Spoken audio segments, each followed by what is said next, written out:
지난 시간에 코 필러랑 하이코에 대해서 말씀해 주셨는데 실제로 이 코에 들어가는 실이 안전한지 궁금해요. 코에 넣는 실이요? 네. 시술을 잘 해야겠죠. 일단 잘 했을 때 안전할 거예요. 잘 못하면 위험할 수 있습니다. 잘한다는 게 어떻게 잘하는 건가요? 잘한다는 거는 지난 영상 보셨으면 아시겠지만 실을 넣어도 될 사람인지 넣으면 안 될 사람인지 구별하는 거, 이거를 병원 갔을 때 의사분한테 잘 판단받는 거, 그걸 잘하는 거라고 봐야 되고, 실제로 의사분이 넣는 것도 물론 중요한데 넣기 전에 그걸 판단하는 문제, 이거를 잘 해야 되죠. 코에 들어가는 게 정확하게 어떻게 들어가는지 방법이 좀 궁금한데. 방법을 보려면 코의 해부학적 구조를 좀 알아야 돼요. 일단 콧대가 있고요. 콧대가 있고 코 기둥이 있고 코 끝이 있죠. 그래서 콧대, 코끝, 코기둥, 여기를 해결하는 게 하이코예요. 실제로 실을 여기서 구멍을 뚫어가지고 이렇게 들어갑니다. 이렇게 하나씩 쌓는 거예요. 하나, 둘, 셋 이렇게 넣는 거거든요. 실제로는 이렇게 긴 실은 이렇게 그대로 들어가고요. 직선으로 들어가서 휘어진 코라든지 이런 것들을 조금 더 잡아줄 수 있죠. 그리고 정면에서 봤을 때 좀 선명해질 수 있고,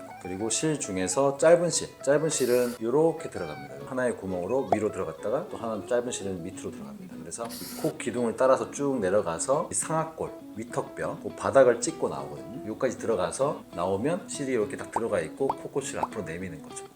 이렇게 텐트를 세우듯이, 폴대를 세우듯이 이렇게 세우고 있는 거죠. 그래서 이렇게 들어가고 이렇게 들어갑니다. 코 뿌리부터 코 끝까지 라인을 유지할 수 있게끔 넣는 거죠. 근데 그거를 필러처럼 허락하는 공간 내에 잘 넣어야 되는 거고, 대신에 장점은 퍼질 일이 없죠. 필러는 이렇게 들어가 있으면은 주변 조직에 수분을 끌어모으면서 뺑뺑해지니까 볼륨이 올라왔다가 나중에 퍼질 수 있는데, 실은 그대로 들어갔다가 모양을 유지하고 있고 그대로 녹아서 없어지는 거니까 퍼질 일이 없죠. 녹아서 없어지면 코가 다시 낮아지는 거예요? 원래 상태로 돌아가지는 않을 겁니다. 왜냐하면 외부 물질이 들어갔으니까, 외부 물질이 들어가면 면역 반응에 의해서 실이나 필러를 이렇게 둘러싸는 바이오 필름이 생기거든요. 그거는 내가 만든 거니까 없어지지 않아요. 실은 녹아서 없어지지만 내가 만든 면역 반응에 의한 산물들은 남아있기 때문에 실이 다 녹아 없어진다 하더라도 원래대로 100% 돌아가진 않죠. 근데 그거를 적절한 개수로 적절한 양을 넣었을 때 다 없어진 다음에 예쁜 모양을 어느 정도 유지할 수 있는 건데, 과하게 넣을수록 면역 반응이 강하기 때문에 실이 다 없어진다 하더라도 예쁜 모양이 안 될 수도 있죠. 코에 들어가는 실이 엄청 굵다는 말이 있던데 실제로 엄청 굵은가요? 실제로 한번 보죠. 두 가지인데, 요거는 콧대에 넣는 긴 실, 요거는 짧은 실. 한번 열어서 보여드릴까요? 요게 이제 콧대에 들어가는 긴 실이에요. 한번 보시면 실제로 제가 사용하는 실이고 이렇게 보이는데, 열어보면 이렇게 돼 있고, 요 정도 굵기입니다. 긴 실 자체는 그게 굵은 건 아니고요. 요거를 코끝에 살짝 구멍 낸 다음에 이제 넣는 건데, 넣고 나오면 이렇게 되죠. 요게 이제 들어가는 거예요. 그래서 이게 이제 PDO 성분이고 6개월, 8개월 되면 다 녹아서 없어지는 실. 콧대에 쏙 들어가서 형태를 유지해주죠. 그게 지금 두 줄로 접혀 있는데 그게 한 줄인 건가요? 네, 이게 한 줄이에요.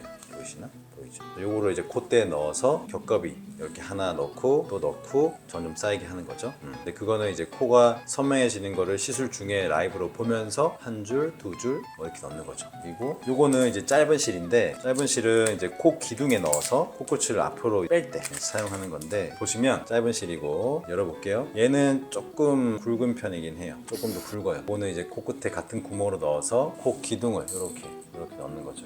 이렇게 짧습니다. 그래서 요게 들어가서, 요거는 자세히 보면 이렇게 가시가 달려 있는데, 이렇게 들어간 다음에 그게 딱 결착되는 용도로 이제 가시가 미세하게 있는 거고, 이렇게 들어가서 코끝을 앞으로 이렇게 내미는 거죠. 요건 좀 굵어 보이지만 실제로 하고 나면 잘 아물고요. 크게 흔적이 남진 않습니다. 하이코 실을 했을 때의 부작용은요, 실을 하면 안 되는 사람한테 했을 때 부작용이 나타나는 거예요. 짧은 사람한테 넣었을 때 코를 이렇게 내밀잖아요. 그러면 길이가 짧은데 내밀려고 하면 힘이 굉장히 많이 받아요. 여기가 막 힘을 많이 받아요. 그런 상황에서 웃어버리면 실이 퐁 튀어나오는 경우가 있어요. 튀어나오거나 아니면 이 코끝의 조직을 안에서 누르고 있어가지고 밖에서 보면 여기 뭔가 좀 볼록한 느낌이 나는 거, 그게 이제 부작용일 수 있어요. 그거는 두 가지입니다. 짧은 거를 잘 파악하지 않고 시술했을 때 그런 경우는 없어야겠고요. 그리고 시술하고 나서 예쁜데 의사가 교육을 잘 해야겠죠. 하고 나서 한 2주 정도는 코를 세게 팽 풀지 말고, 너무 크게 활짝 웃지 말고, 치과 치료하러 가서 입을 확 벌리고 있는 일이 많거나 아니면 고기를 막 쌈싸 먹거나 하품을 크게 하거나 이런 것들을 좀 하지 말아달라고 교육하는 게 중요한데, 그렇게 안 했을 때 튀어나오는 경우가 있죠. 그게 이제 부작용 중에 하나고, 비염이 있는 사람들은 실리프팅 못 받겠네요. 그렇다기보다는 교육이 중요하죠. 비염 있는 분들이 자꾸 코를 훌쩍훌쩍 거리고 이렇게 만지기도 하고 하는데, 이제 시술을 하고 나서 한 1, 1, 2주 정도는 자꾸 만지면 실 튀어나올 수 있으니까 만지지 말아 달라고, 정말 최소한만 그렇게 하라고 교육하는 게 중요하고. 그래서 하이코의 부작용은 실이 튀어나올 수 있다는 거. 두 번째는 실을 이렇게 넣으면요, 조직이 되게 단단한데 고기를 싹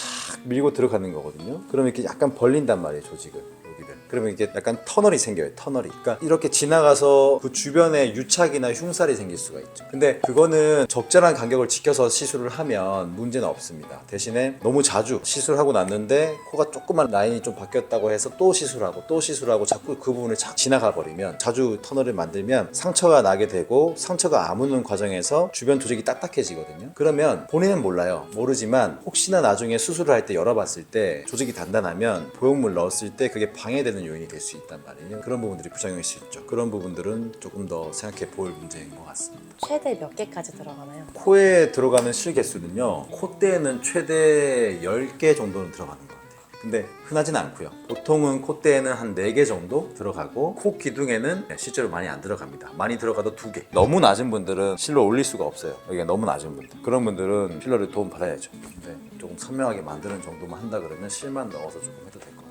그리고 실은 정말 좋은 게 퍼지지 않으니까. 항상 우리가 필러 할 때 실하는 것들이 펑퍼짐해져가지고 이렇게 여성분들이 남성 코가 되고 아파트처럼 이렇게, 실은 그런 게 없어요. 그래서 실은 간격만 잘 지켜 유지한다면 8개월, 10개월, 길게는 12개월만 유지한다면 괜찮은 것 같아요. 네, 오늘은 하이코에 대해서 말씀드렸는데, 시술에 관심 있으셨다면 꼭 의료진과 내 코가 하이코에 적합한지, 했을 때 어떤 모양이 예상되는지 꼭 판단 받아보시고 시술하시면 좋겠습니다. 감사합니다.